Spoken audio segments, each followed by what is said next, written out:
Bismillahirrahmanirrahim. Assalamualaikum warahmatullahi wabarakatuh. So today my group 6 will introduce about social penetration theory in Quranic verse. So this is introduction. Social penetration theory. There are 5 introduction about this theory. So this theory also guided by the assumption that relationship development is systematic and predictable. Social penetration theory was developed to clarify how info exchange function within the development and resolution of social relationship. And this theory is by Altman and Taylor. Note that relationship involve different levels of intimacy of exchange or degree of social penetration. The social penetration theory states that the relationship development occurs primarily through self-disclosure or intentionally revealing personal information, and social penetration theory also describes several layers, including superficial layers and core personality. Superficial layers are made up of fairly shallow information. Okay, for the next slide, this is a self-disclosure. Okay, that we know self-disclosure, which means reveal or expose information about oneself to other person, either their family, friends, or unknown people. Okay, so in Quranic verse, that self-disclosure also have a verse in Quran, which is that means, "O mankind, we have created you from a male and female and made you into race and tribes so that you may identify one another. Surely the noblest of you in Allah's sight is the one who is most pious of you. Surely Allah is all-knowing, all aware." So this is in Quranic version of self-disclosure. Okay, so in this slide we can see that on Quranic verse based on self-disclosure is, first, Allah created people from two types of gender, woman and man, and Allah created us from many races and tribes, and then every race and tribes have their own identity, and we share our identity in relationship. And then self-disclosure here, when Allah asks his servants to know each other either with different gender or races and tribes. Okay, so for depth of penetration, from Altam and Taylor 1987 point of view, the degree of intimacy in each individual's life is called depth of penetration, which is the intention is not just about sexual but also in intimacy in friendship and romance equally.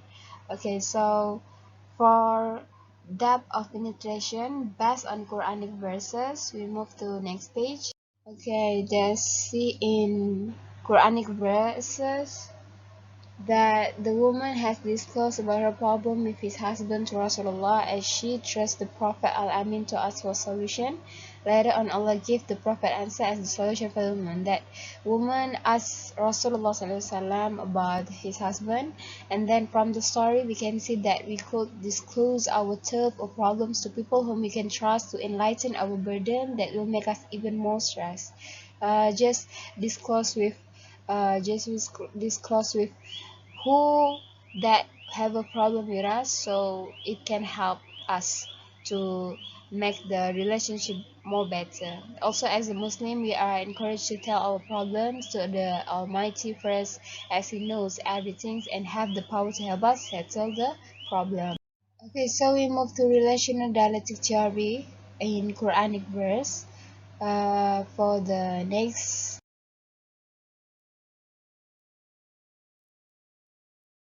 Okay, this is relational dialectic theory concept. There's a 4 concept: openness and closeness, certainty and uncertainty, contradiction, connectedness, and separateness. Okay, so this the slide. Okay, we move to Quranic verses. Okay, so in Quranic verse, based on relational dialectic theory, this is a Quran, a prophet called to the way of your Lord with wisdom and godly exhortation, and reason with them in the best manner possible.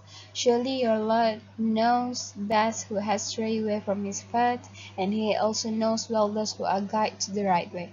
Okay, so in the Quranic verse, we are instructed how to face when we had dialectic in real life with two different forces while working together or defend our priority or stand.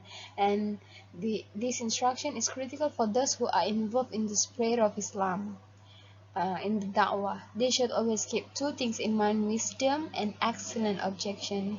And wisdom requires that one consider the intelligence, capability, and circumstance of the addressers and convey the message in accordance with the quotient requirement.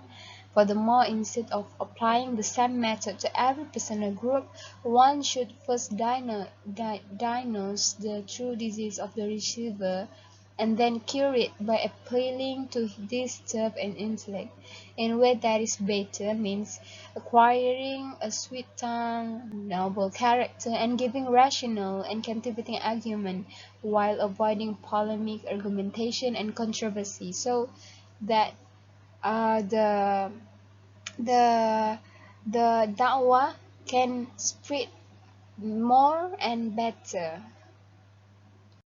Okay, so this is a story about a that woman that named Kaula binti Salaba, and then this is in the Quranic verse in the Quranic verse of relational dialectic theories.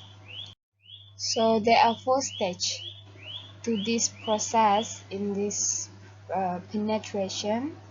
First, orientation stage, exploratory effective stage, and stable stage.